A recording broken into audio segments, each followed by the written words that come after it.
iban a ese lugar. Vamos a leer, esta historia se encuentra en Lucas, el capítulo 24. Lucas, el capítulo 24, el verso 13. Lucas, el capítulo 24, el verso 13. Vamos a darle lectura a este texto. Dice así las Escrituras, en Lucas, capítulo 24, el verso 13. Para algunos que tienen una Biblia nueva, es más o menos la página 764. 764, ¿no?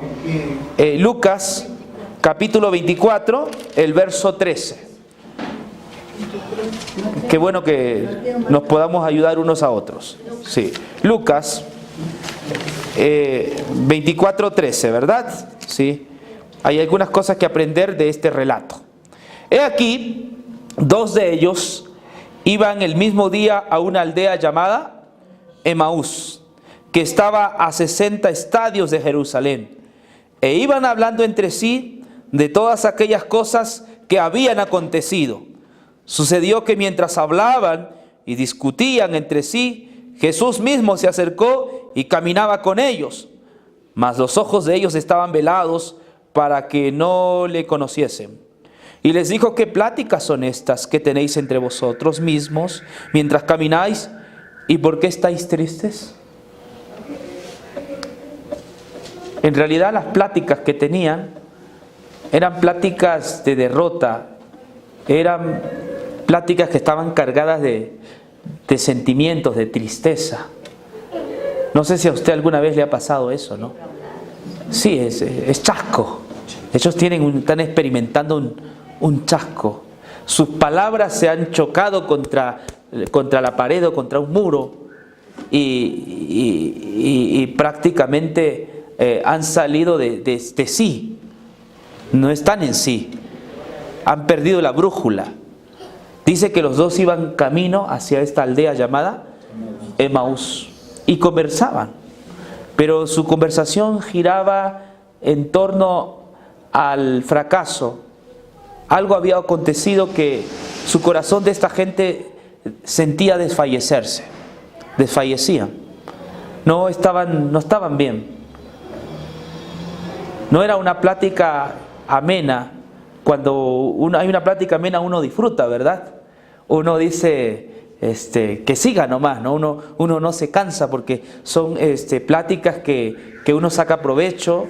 Son pláticas que a uno le llenan de luz y de alegría, ¿no? No son pláticas banales, superfluas o inútiles.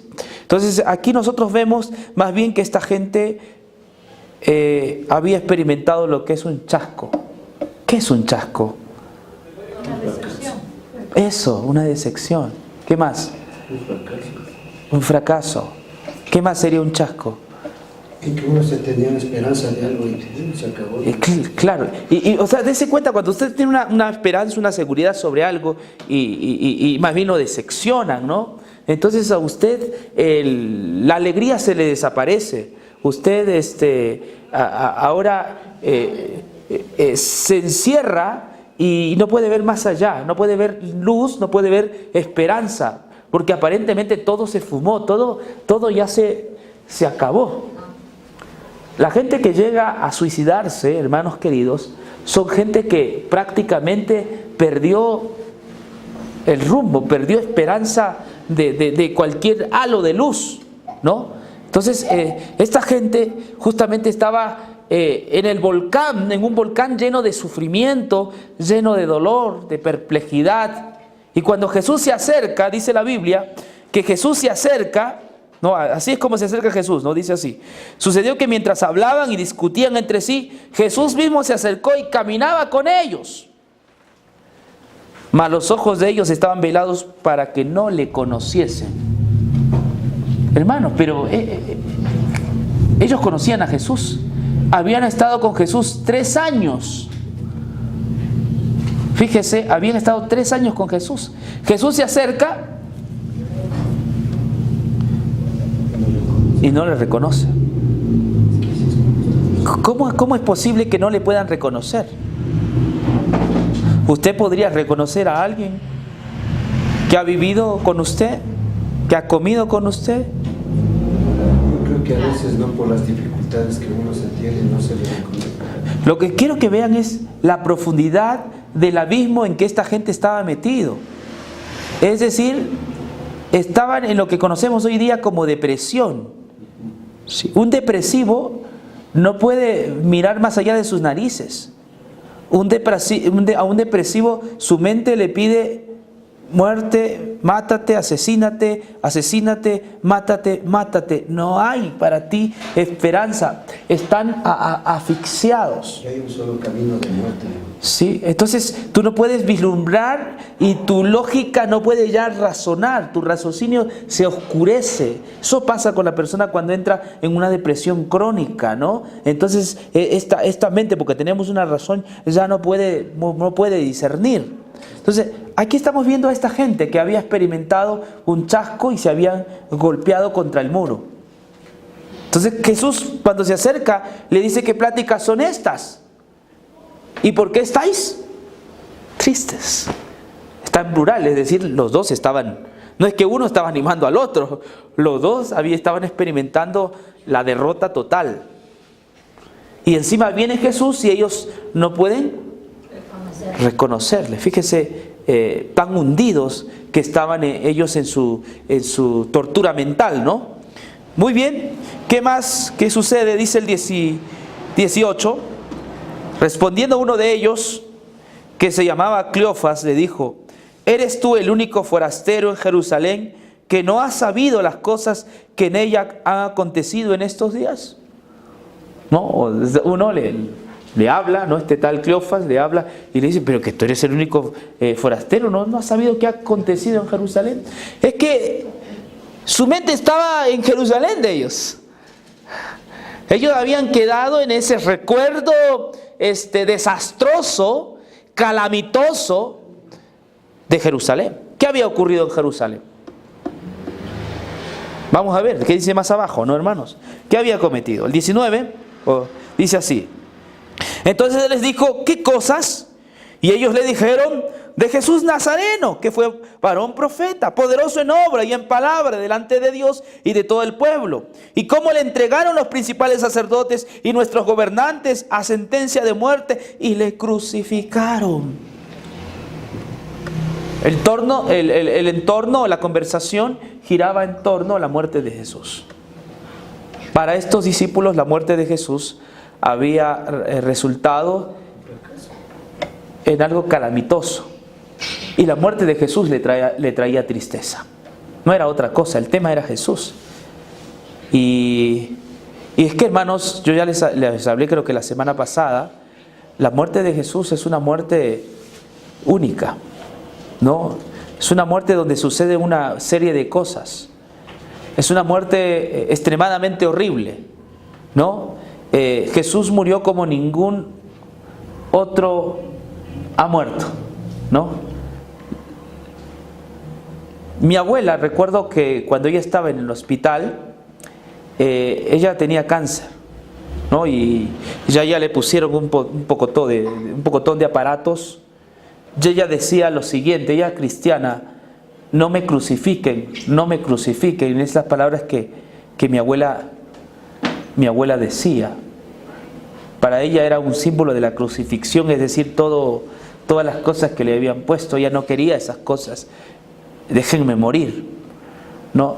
Pero la abuela murió con la esperanza, porque yo le leí un salmo y ella murió, cuando le leí ese salmo, ella murió con la esperanza de verse con Dios y en algún momento reencontrarse con sus seres queridos. Ella se pudo despedir de nosotros.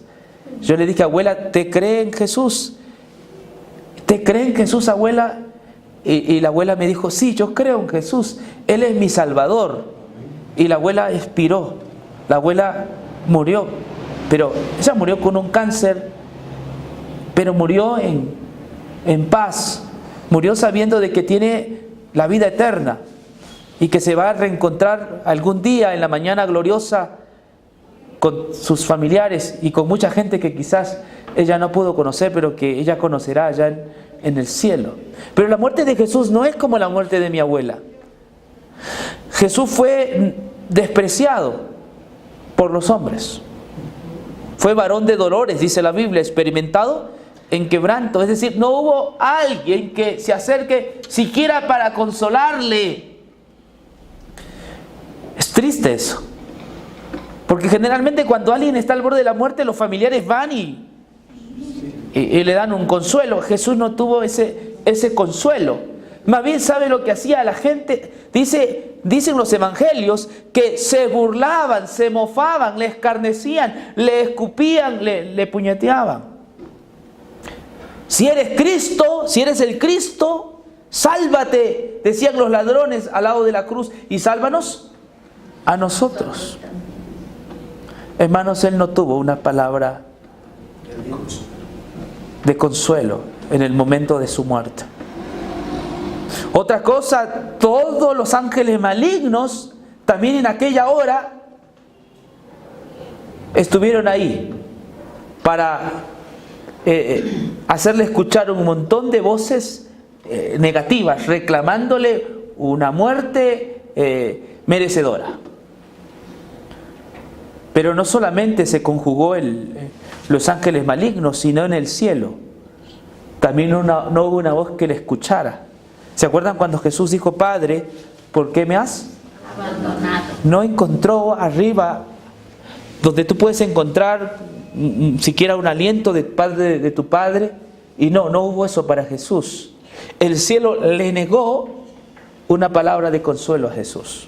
Por eso yo estoy diciendo que la muerte de Jesús no tiene parangón. La muerte de Jesús es una muerte sin igual, es una muerte especial, es una muerte que nadie ha experimentado. Porque la muerte que Jesús murió también es la segunda muerte. Ni siquiera es la muerte que tú y yo vamos a morir. Esa es la muerte sin retorno, esa es la muerte sin esperanza, esa es la muerte por el castigo de Dios. El castigo de Dios cayó sobre Jesús, porque Jesús decidió ser nuestro sustituto. Bueno, estos seguidores estaban apenados, porque su Señor, su Maestro, aquel que les daba compañía, aquel que les daba una palabra de afecto y cariño, aquel que era compasivo, había sido crucificado en una cruz. Entonces, ellos estaban desesperados, ¿no? Pero algo más había que les desesperaba. ¿Y qué cosa era eso? Vamos a ver qué les desesperaba a esta gente, por qué entraron en esa angustia espantosa, ¿no? Vamos a ver qué les desesperaba. Fíjese lo que dice el verso 21. ¿Qué dice allí? Pero nosotros esperábamos que Él era el que había de redimir a Israel, y ahora, además de todo esto, hoy es ya el tercer día que esto ha acontecido. ¿Qué esperaban ellos? Redención De Israel. O sea, ellos estaban con Jesús, pero cuando Jesús les decía acerca del reino de los cielos, de la vida eterna, ellos lo entendían bajo su mapa conceptual, bajo su presuposición, bajo su propio idea o concepto. Cuando Jesús le hablaba del reino de los cielos, ellos decían: no, este es el Cristo, este es un Mesías que va a redimirnos. Esta redención que estaban esperando era la redención de el dominio romano. Eso estaban esperando ellos. Cuando miraban a Jesús, ellos miraban que era un Mesías que los iba a librar del dominio romano. Es como que hoy día en Venezuela, por ejemplo, ¿no? Mucha gente pueda estar esperando la liberación del dominio de Maduro, ¿no? O el chavismo, ¿no? El socialismo que impera allá, ¿no? Entonces, más o menos ellos cuando miraban a Jesús, ellos veían por todo lado que Él los iba a liberar del dominio romano.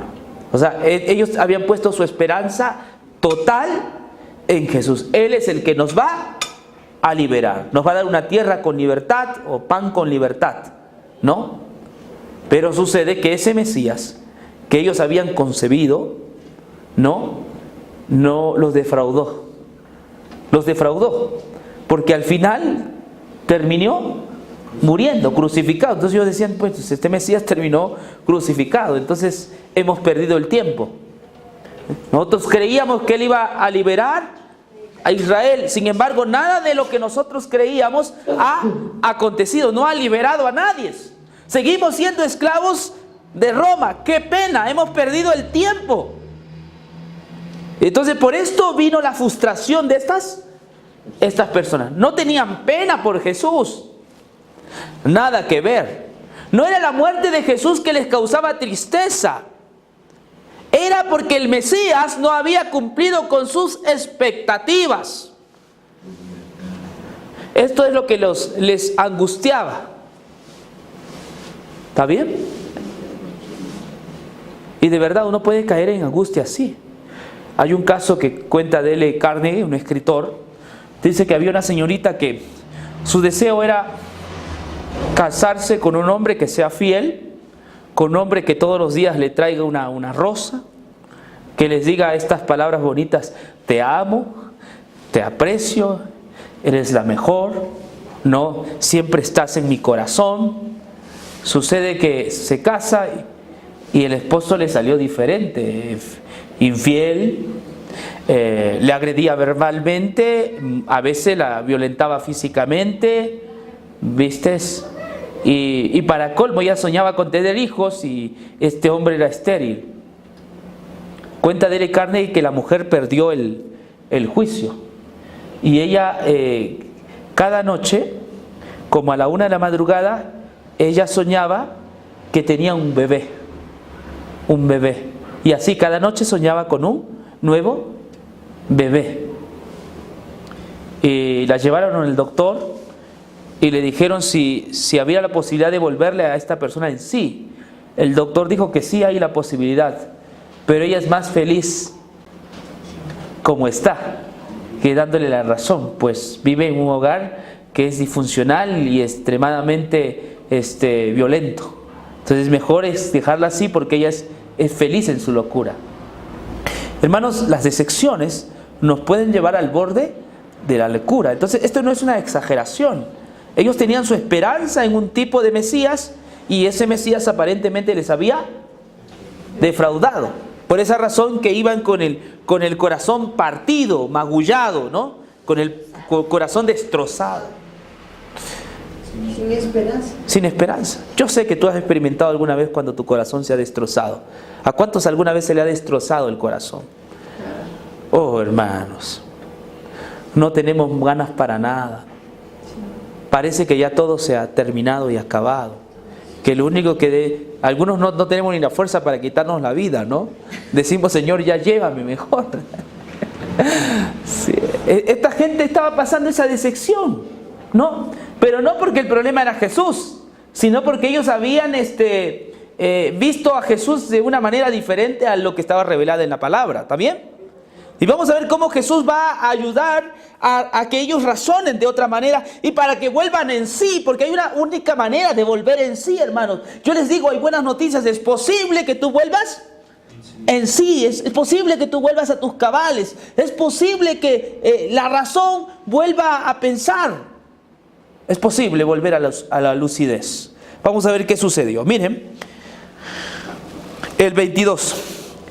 Aunque también nos han asombrado unas mujeres de entre nosotros, las que antes del día fueron al sepulcro.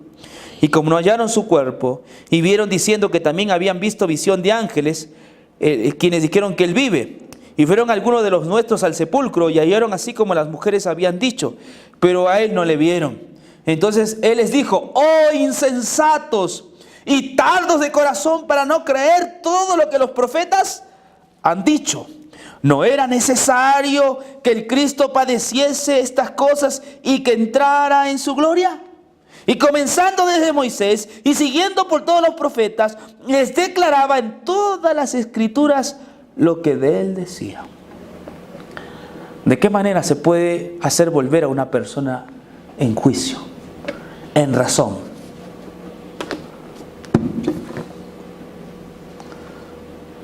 A través de las escrituras. Solo la escritura puede despertar nuestra vida. Solo la escritura puede resucitar nuestras vidas.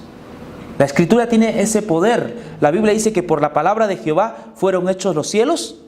Y Jesús va y les dice, oh tardos, ¿no? O simples de corazón para no creer todo lo que los profetas han dicho. No era necesario que el Cristo padeciera estas cosas y que entrara en su gloria. Y comenzando desde Moisés y siguiendo por todos los profetas, les declaraba en todas las Escrituras lo que él decía. Hermanos, aquí va mi alocución. Nosotros necesitamos entender que solo las Escrituras pueden volvernos a nosotros la verdadera razón. Y la verdadera razón de vida y de existencia. Quiero decirle así, usted sabe que yo hago terapia familiar y de verdad tengo una serie de clientes, que algunos son de condición baja y otros son de buena condición económica, ¿no? Y bueno, uno les da terapias y uno les puede ayudar. Pero hay algo que necesita el ser humano para entrar en razón y es las Escrituras. Es las Escrituras. La única manera de entrar en razón y de entender la vida que estamos viviendo es solo a través de las Escrituras. Las Escrituras nos resucitan. Las Escrituras vuelven a darnos vida, y una vida pero que es irse en abundancia. Entonces lo que Jesús está haciendo es eso. Tardos de corazón o simples, para no creéis a lo que los profetas han dicho. Los profetas habían escrito acerca de cómo tenía que ser el Cristo. ¿Cuál era la misión de Cristo? ¿En qué consistía su trabajo? Todo estaba plasmado en las Escrituras. Pero ¿qué sucedía? Ellos más, cuando miraban a Jesús, ellos miraban a Jesús y lo licuaban en sus ideas. Jesús les hablaba y ellos tomaban sus ideas, sus prejuicios o conceptos que ya tenían. Entonces, en base a sus prejuicios, en base a sus juicios que tenían ya, ellos interpretaban a Jesús. Y Jesús va y dice, no, así no es la forma como se puede interpretar acerca de Jesús. Son las Escrituras las que hablan de mí. Y comienza por la primera parte de la Escritura. ¿A quién menciona? A Moisés. Moisés es el primer escritor. Génesis, Éxodo, Levíticos, ¿no? Dice, y comenzando desde Moisés. Aquí quiere decir que Jesús les dijo, miren lo que dice Génesis acerca de mí, miren lo que dice Éxodo acerca de mí, miren lo que dice Levíticos acerca de mí, miren lo que dice Deuteronomio acerca de mí, miren lo que dice Números acerca de mí. Ellos escribieron acerca de mi misión, en qué consistía mi labor, mi trabajo. Pero ustedes han rechazado esta palabra. Además dice, les declaraba en todas las Escrituras lo que de él decían. Esa palabra declarar en el griego es hermeneu. Hermeneu quiere decir interpretar. ¿Sí? Es decir, la regla para interpretar a Moisés es Cristo. Cristo es la regla o la bisagra para entender las Escrituras. Cada Escritura tiene algo que decirnos acerca de Jesús. ¿Y qué más dice? El 28. Llegaron a la aldea a donde iban y él hizo como que iba lejos.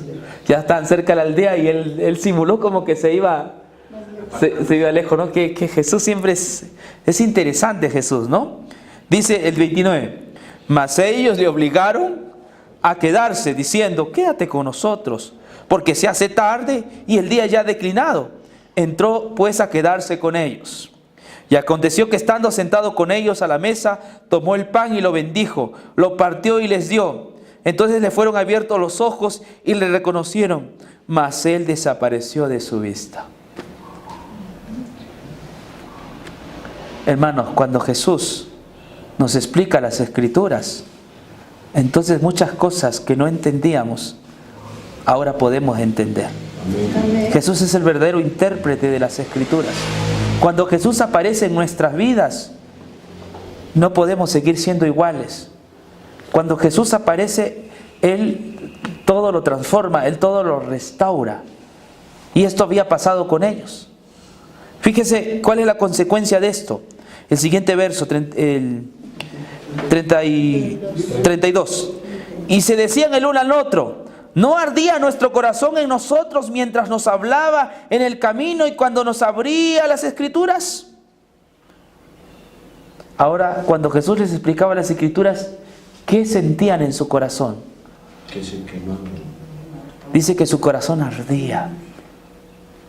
Fíjese, cuando Jesús nos explica las Escrituras, ¿qué pasa con nuestro corazón? Arde.